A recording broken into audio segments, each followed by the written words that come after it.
नीचे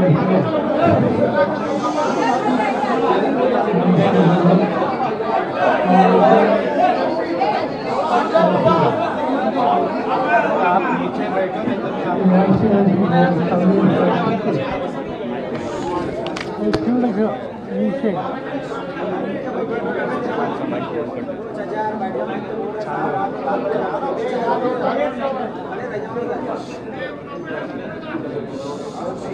राष्ट्रीय अधिकारी फांसी के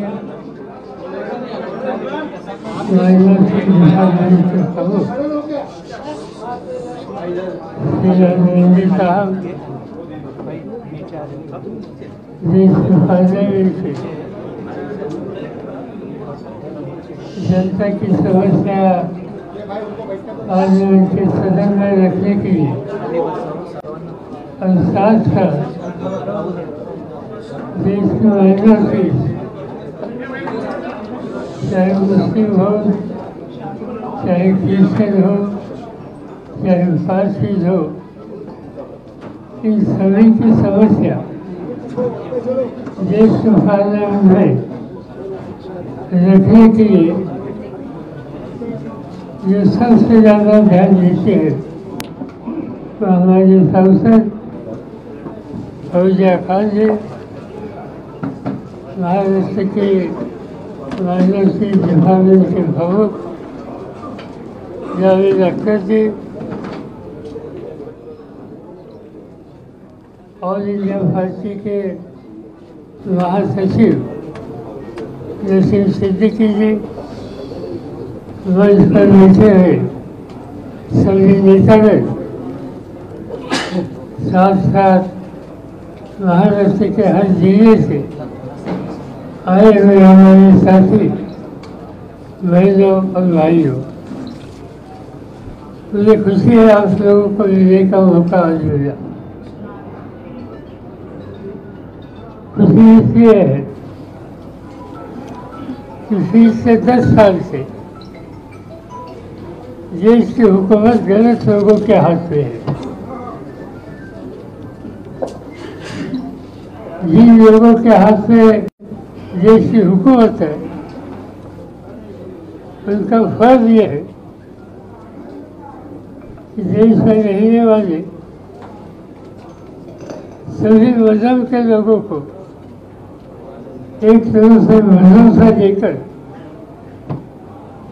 ये देश हम सब का है ऐसा माहौल तैयार करने की जिम्मेदारी जिनके ऊपर है वो इस पर ध्यान नहीं देते। आज जब लोकसभा की चुनाव हो गए तब देश के प्रधानमंत्री ने देश के सामने एक बात रखी, जगह जगह पर जाकर रखी, 400 के पास। वो 400 के पास काहे के लिए? देश की भलाई के लिए। डॉक्टर बाबा साहब अम्बेडकर ने जो संविधान देश को दे दिया, जिस संविधान के मुताबिक देश में रहने वाले अलग अलग मजहब के हो, अलग अलग भाषा बोले हो, अलग अलग सूबे से आए हो, इन सभी का अधिकार इस देश में है, देश पर है। अब इस अधिकार की रक्षा करने का काम संविधान करते हैं। वह संविधान बाबा साहब अम्बेडकर ने देश को दे दिया, इसीलिए आज देश ठीक रास्ते पर है। अब देखिए हमारे पड़ोसी देशों में क्या हो रहा है। एक जमाने में हमने देखा पाकिस्तान एक देश था, पाकिस्तान का बंटवारा हो गया, बांग्लादेश अलग हो गया। एक जमाने में हम देखते थे श्रीलंका सभी को साथ लेकर जाने वाला मुल्क, वहाँ की स्थिति बाद में बदली। पड़ोसी बांग्लादेश की स्थिति आज हम देखते हैं। वहाँ की हुकूमत, वहाँ का प्रशासन से खत्म हो गई और देश में एक तरह का हंगामा की स्थिति पैदा हुई थी। अच्छी बात है, आज वहाँ जिनके हाथ में देश का कारोबार करने का मौका वहाँ के आदमी ने दे दिया, बाकी लोगों ने दे दिया। कम से कम वो नुमाइंदे ऐसे हैं कि वो भलाई का सोच उनके मन में है। साथ साथ बांग्लादेश में अलग अलग मजहब के जो लोग हैं फौजी हैं, चाहे हिंदू हो चाहे सिख हो, उनकी रक्षा करने की बात वहाँ के आज की लीडरशिप कर रही है। आज ये 400 साल की बात जो कही, ये 400 साल में एक ही मामला था कि ये देश का पूरा अधिकार किसी एक व्यक्ति के मुट्ठी में वो लेना चाहते थे। मुझे खुशी है इसमें बदलाव आ गया। डर था लोगों को कि 400 साल इतनी सीटें नरेंद्र मोदी को आने के बाद देश में एक अलग माहौल पैदा हो सकता है और देश के अलग अलग मजहब के लोगों को जो चाहते हैं कि हम दूसरा कुछ चाहते नहीं, हम भाईचारा चाहते हैं, हम शांति चाहते हैं, इस रास्ते में रुका चलने का काम 400 साल सीट मिलने के बाद हो सकता था। और इसीलिए संविधान हो, ये देश की स्थिति हो, इसमें बदलाव लाने की साजिश जो 400 की बात कहने वाले देश के नेता थे उनके मन में थे।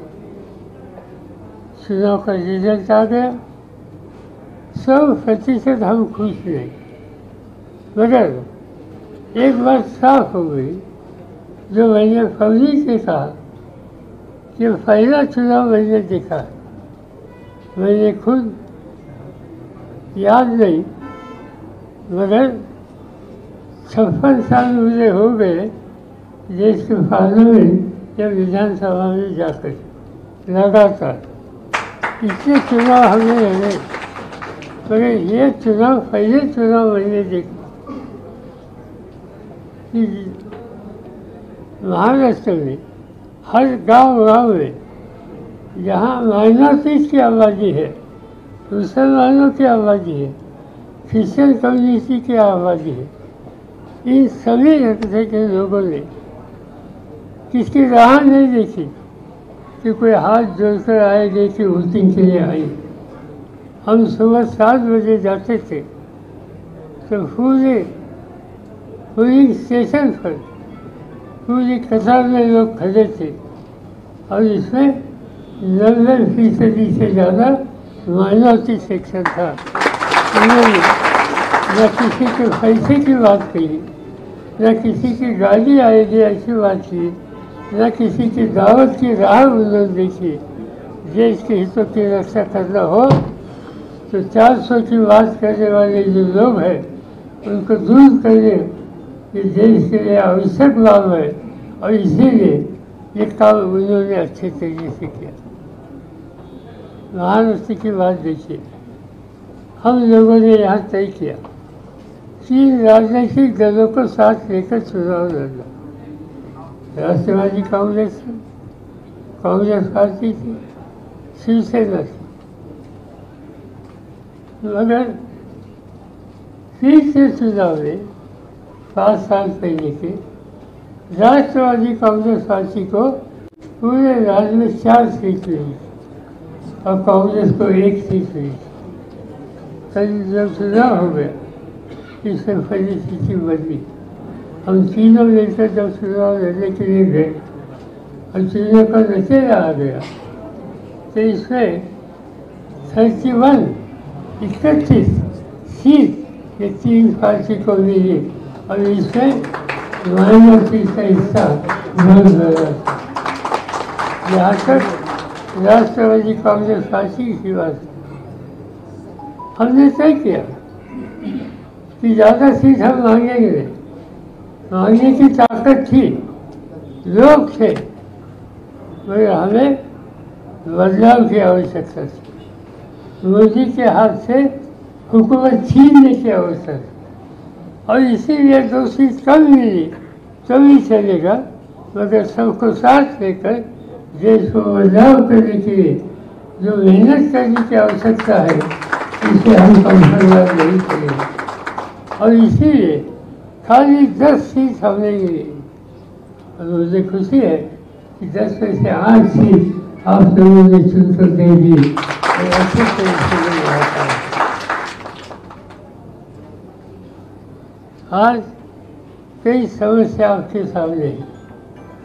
पढ़ाई का मामला है, नई पीढ़ी शिक्षा के क्षेत्र में चाहे इससे आगे गई है ऐसे हम कह नहीं सकते, खास संख्या माइनॉरिटी। आज देश में जो गरीबी की समस्या है, ये गरीबी की समस्या में सबसे ज़्यादा कीमत देने की नौबत जिन वर्गों में आती है, इसमें मुस्लिम नई पीढ़ी, मुस्लिम समाज, इनका भी जनवर अन्य राशि से, अन्य धर्मों से ज़्यादा है। और इसलिए इस गरीबी के सामने भी हमें सोचना होगा कि गरीबी से छुटकारा कैसे हो सकता है। काम करने का अधिकार सभी को होता है, मगर हम देखते हैं कि माइनॉरिटीज को कहीं जगह देने की स्थिति पैदा होती है तो जगह देने का अधिकार जिनके हाथ में है उनकी नीयत अलग है, ये बात दिखने की मिलती है, क्योंकि उनकी सोच इस बारे में चाहे नहीं। सच्चाई कमेटी ने कुछ रास्ते दिखाए, सच्चाई कमेटी की सिफारिश से पूरी तरह से इस पर अमल अभी तक हुआ नहीं, वह करने की आवश्यकता है। कई ऐसे बातें ये बातें कई होने के बावजूद आज जो हुकूमत से सरकार है उन्होंने एक नया कानून लाने के लिए कोशिश की और वो वक्फ में सुधार। ये कानून फैलने के बाद यहाँ सुधार का नाम नहीं है। यहाँ वक्फ के मुताबिक माइनॉरिटीज के जो अधिकार है वह अधिकार खत्म करने की साजिश है। और इसीलिए हमारे सब साथियों ने पार्लियामेंट इस इशू पर, हमारा नंबर कम था फिर भी हमारे साथियों ने इस इशू पर अपनी बातें लोगों के सामने रखी। फौजिया जी थे राज्यसभा में और लोकसभा में सूफिया सुले मेरी लड़की, उन्होंने ये समस्या सदन के सामने रखी। कुछ भी करके हुए वक्फ का बिल पास करना यह नीति सरकार की थी, मगर सूफिया जी ने वहाँ एक सुधार किया कि ये आज के पार्लियामेंट में कहने के हम खिलाफ है। पार्लियामेंट से एक सिस्टम होती है जिसे कहते हैं जॉइंट पार्लियामेंट्री कमेटी, सभी सदन के सभी राजनीतिक दल के साथियों को साथ लेकर ये ऐसे कानून उनके पास भेजते हैं और वहाँ आप सोचकर समझकर समाज के हितों की रक्षा करने के बाद मद्देनजर रखते हुए आप कदम उठा सकते हैं, आप कानून में सुधार वहाँ कर सकते हैं। और ये बात सूफिया ने कही पार्लियामेंट से, और एक अच्छी बात है कि पार्लियामेंट के बहुत सदस्य ने उसका समर्थन किया। इसीलिए कल होने वाली लोकसभा में ये कानून बनता था, तो कानून को आज रोक दिया है। तो कानून कमेटी के पास गया, कमेटी के पास जाने के बाद ये कमेटी पर कौन काम करेंगे इसकी बात आंदोलन से हो गई। वहाँ एक सिस्टम है कि सभी भारतीयों को वहाँ काम करने का मौका मिलता है। अपना अपना नंबर, हमारा नंबर छोटा था। राष्ट्रवादी कांग्रेस पार्टी को वो नंबर देखकर इस कमेटी पर खाली एक जगह मिली। हमने 2 नाम दिए थे, फौजी अली का नाम लिया और हमारा भिवंडी का साथी लालू मामा, जिनको भिवंडी की जनता ने सुनकर पार्लियामेंट कर दिया, उनका नाम ले दिया। मगर ये सरकार अजीब सरकार है। 2 नाम देने के बाद उन्होंने फौजी अली का नाम दूर किया, वो उन्होंने इसका स्वीकार नहीं किया। हमने मंत्री के साथ बातचीत की कि महाराष्ट्र का जो वक्फ था, इसमें फौजिया ने कई सारे काम किया था, उनको समस्या क्या है वो जानती है।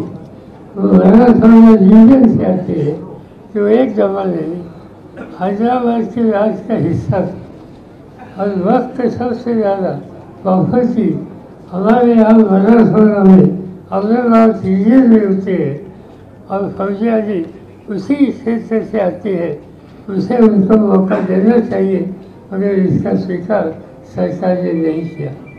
फौजिया जी ने कहा कि ठीक है, नहीं किया तो नहीं किया, आपको चाहिए उनको लीजिए।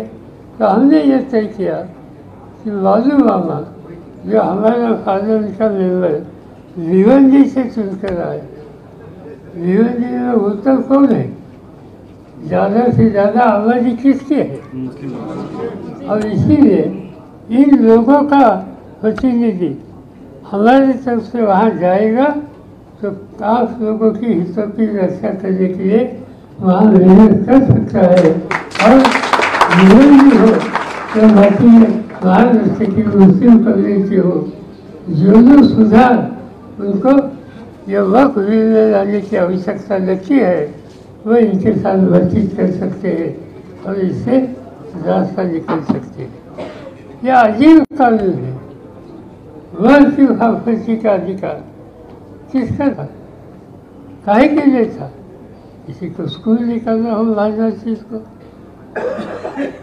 और कुछ कार्यक्रम हो डेवलपमेंट का विशेष था, और ऐसे समय पर जो उनको जरूरत है इसकी पूरी करने का अधिकार वक्त वर्ग में था। आज जो कोई सुधार करना चाहते हैं, वक्त वर्ग का अधिकार, उनका कारोबार करने का अधिकार डिस्ट्रिक्ट के कलेक्टर के हाथ में दे रहा था। मैं डिस्ट्रिक्ट के किसी खिलाफ कलेक्टर के खिलाफ नहीं, वो ये काम उनका नहीं है। ये काम ये वर्ग इसलिए बनाया है कि समाज का एक वर्ग कई सालों से पिछड़ रहा है। ये प्रॉपर्टी उनकी है, उनके हितों की रक्षा करने के लिए ये प्रॉपर्टी का क्या करना, कैसे डेवलप करना, किस काम के लिए लेना, इसकी जिम्मेदारी उनके ऊपर है। उनका अधिकार उनके पास ही होना चाहिए। ये नीति राष्ट्रवादी कांग्रेस से ली गई और इसीलिए जो कुछ बिल आएगा, भले हमारे ज़्यादा लोग वहाँ नहीं होंगे, मगर मैं इतना विश्वास देना चाहता हूँ कि वहाँ की चीज़ की हितों की रक्षा करने के लिए जो करना पड़ेगा वो हम और हमारे साथी वहाँ करेंगे। इसलिए मैं भरोसा आप लोगों को देना भी चाहता। आज मुल्क में, पूरे देश में हो या अपने राज्य में कई ऐसी चीज़ें होती हैं कि जिससे ये सरकार देश की एकता है इसके ऊपर हमला करना चाहती है। कई ऐसे कदम उन्होंने उठाए, कई ऐसे प्रोजेक्ट उन्होंने लिए कि जिसमें ईमानदारी से काम करने की तैयारी उन्होंने की। देश का करोड़ों का बजट होता है, ये बजट विकास के काम के लिए वहाँ इस्तेमाल कर सकते हैं। कई नई चीज़ें हो गई देश में। आपने देखा आज़ादी हमें मिली।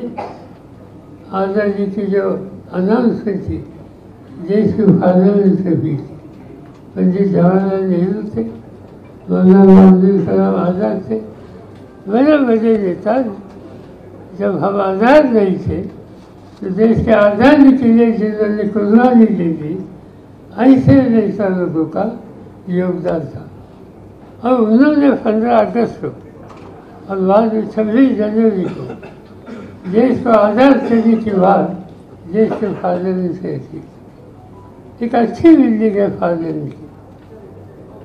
मालूम नहीं क्या हुआ, एक दिन मोदी साहब के मन में आ गए कि नई बिल्डिंग बनाई, नया पार्लियामेंट बनाए, करोड़ों रुपये लगाए। इसका इनॉग्रेशन था। पार्लियामेंट चुनकर आए हुए सभी सांसद उनका अधिकार है। पार्लियामेंट से कुछ भी होता है तो सभी सांसदों को वहाँ मौका मिलता है। ये पहले टाइम ऐसा हो गया, पार्लियामेंट की नई बिल्डिंग बनी, इसका इनॉग्रेशन हुआ, और किसी पार्लियामेंट के सदस्य को वहाँ दावत नहीं दी गई। उनको कहाँ बुलाए नहीं, मालूम नहीं कहाँ से कौन आए थे। आपसे शायद टेलीविजन पर देखा होगा, ऐसे लोगों को लाया गया कि जिनका पार्लियामेंट का कोई संबंध नहीं, उनके हाथों से ये पार्लियामेंट का जनरेशन किया। मगर इसमें कमियाँ थी, ये बात साबित हो गई। आप देखिए, पार्लियामेंट का सेशन शुरू हो गया, बारिश आ गई। अब बारिश आने के बाद हम लोगों को पता लगा कि वहाँ पानी ऊपर से आता है। इसकी बड़ी बिल्डिंग करोड़ों रुपये ले गए। मोदी जी ने सभी साथियों को कॉन्फ्रेंस लेते हुए इसका इनॉग्रेशन किया, मगर वहाँ कुछ न कुछ कमियाँ थी, कुछ न कुछ मालूम नहीं कि भ्रष्टाचार था या क्या था। इसी बड़े बिल्डिंग में पानी नीचे आना था। आप जानते हैं, एक अयोध्या की समस्या देश में, वहाँ नया मंदिर बनाया, किसी ने ना रखा,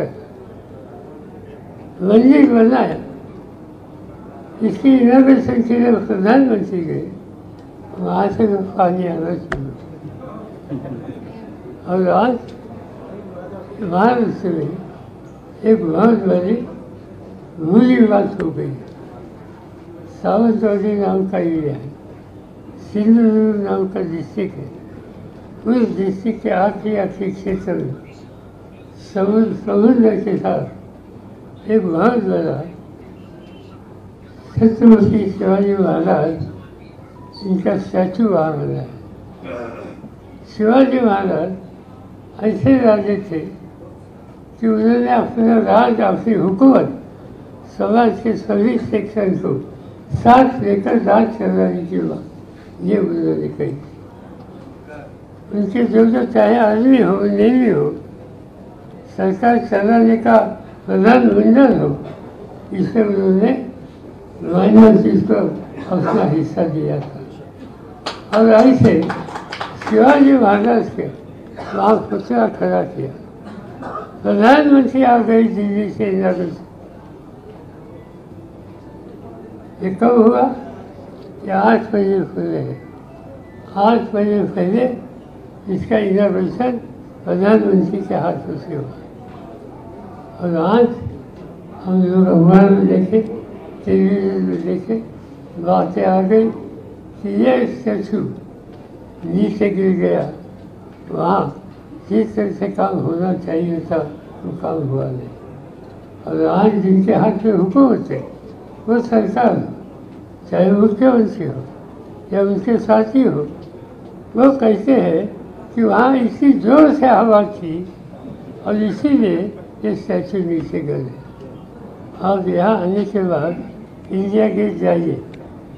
इंडिया गेट में शिवाजी का स्टैचू है, छत्रपति शिवाजी महाराज का स्टैचू इंदिरा गेट में बनाकर 50 साल से ज़्यादा हो गए। इंडिया गेट समुद्र के साथ है, हवा आती है तो खाली वहाँ सिंधुदुर्ग में आती है और यहाँ की समुद्र में आती है।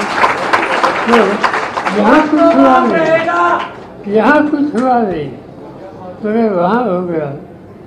दो बातें हो सकती है कि जो वहाँ स्टैचू बनाया इसके लिए जो लागत दी होगी, शायद इसे कुछ न कुछ करप्शन की संभावना नज़रअंदाज नहीं कर सकती। ये दूसरी बात हो सकती है कि ऐसे नुमाइंदों को वहाँ बुलाया और उनके हाथों से किया तो ऐसा ही होगा। वहाँ आए थे कौन, आए थे कौन, वही होगा। मगर मुझे खुशी है कि पूरे महाराष्ट्र से मैं देखता हूँ आज यहाँ आने के लिए हमें थोड़ा देर हो गया, क्योंकि आज महाराष्ट्र के जो मेजर पॉलिटिकल पार्टी थे, राष्ट्रवादी कांग्रेस हो, शिवसेना उद्धव ठाकरे के नेतृत्व वाली हो और लेफ्ट पार्टी हो, इन सभी लोगों ने मिलकर ये तय किया है कि कल जो संजय आएगा, इस रविवार को संजय को यहाँ महाराष्ट्र बनने के लिए जिन लोगों ने अपनी कुर्बानी दी, जान दे दी, उनका एक स्मारक है, उसे बोलते हैं हुतात्मा स्मारक। हमने तय किया है कि संजय को 11 बजे वहाँ हम सब लोग खड़े होंगे, इकट्ठा होंगे और वहाँ से इंडिया गेट पर शिवाजी का स्टैचू है वहाँ तक जाएगा और इस हुकूमत को जिन्होंने यहाँ भी करप्शन करने की बात छोड़ी नहीं, उनको जूते से मारो, ये कार्यक्रम हम कर दिया। ये सुधार वहाँ आज ये हमने फाइनल किया, अनाउंस किया। इससे मुझे पूरा विश्वास है कि महाराष्ट्र के सभी कानों से सभी वर्ग के सभी मजहब के साथी यहाँ आएंगे और अपनी ताकत यहाँ दिखाएंगे।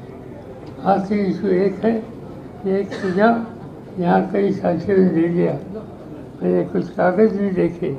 इसे एक ही मांग है कि हम राष्ट्रवादी कांग्रेस हो और आजकल शिवसेना भी ठीक रास्ते पर है और इसलिए उनको भी पूरी तरह से मदद करने की तैयारी आज हमें इन सभी राजनीतिक दलों ने की है।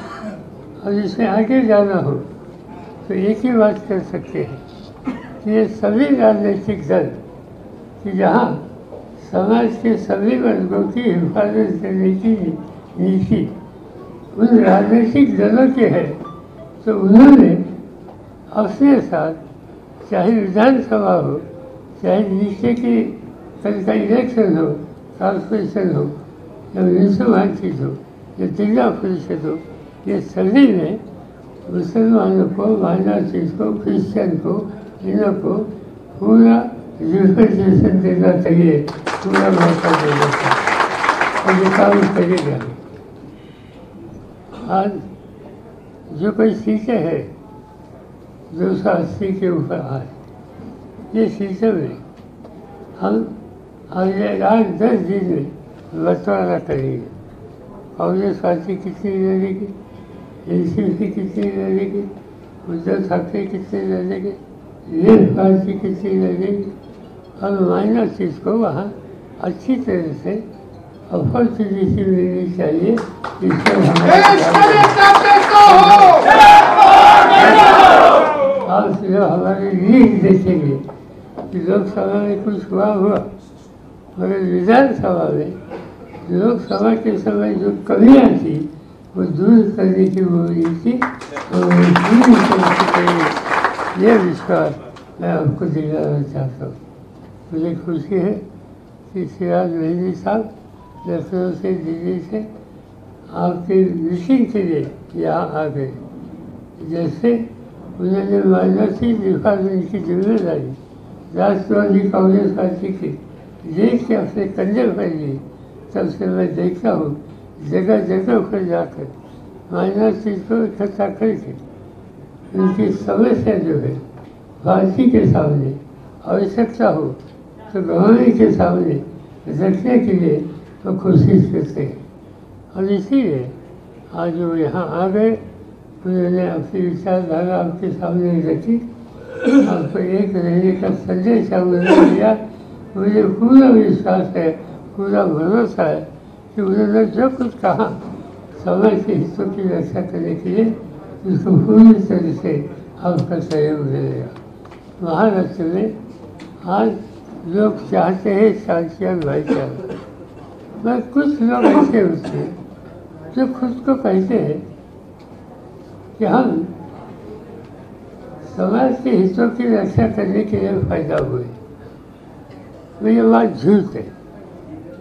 नासिक में हमने देखा कोई एक है महाराज, क्या नाम इसका, देवगिरी महाराज, रामगिरी महाराज, अजीब महाराज है। इसे महाराज क्या मालूम है? जो कोई महाराज होते हैं इनकी जिम्मेदारी ये होती है कि भाईचारा रखने के लिए हर मजहब के जो लोगों के आदर के सामने उनकी इज्जत करने की। मगर उन्होंने जिस तरह से बात कही वो बात किसी को पसंद नहीं। हम लोगों ने डिमांड की कि समाज में ऐसी बातें करने वाले कोई न हो, कौन सा मजहब का हो, वो हम बर्दाश्त नहीं करेंगे। इसके खिलाफ कानून से सख्ती कदम उठाने की आवश्यकता है, कानूनी कार्रवाई करने की आवश्यकता है। और ये डिमांड हम लोगों ने की।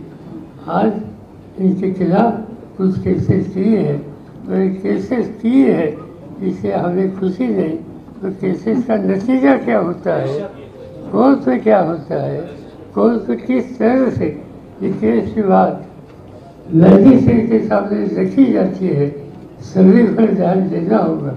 और इसीलिए हम 2, 3, 4 हमारे लॉयर जो है पार्टी के साथी, उनको ये सब मामला दिए गए, उनको ये कह रहे कि आपका ये फर्ज है कि ये केस पर पूरी तरह से ध्यान दीजिए, और जिन्होंने गलत काम किया है उनको अपनी जगह दिखाने का काम कानून व्यवस्था करेगी, इस पर ध्यान देंगे। इसका मैं कहना चाहता हूँ। आप यहाँ आगे फिर सभी का यहाँ मैं पूरे दिल से स्वागत करता हूँ, और मेरे गुरु सब यहाँ खत्म करता हूँ।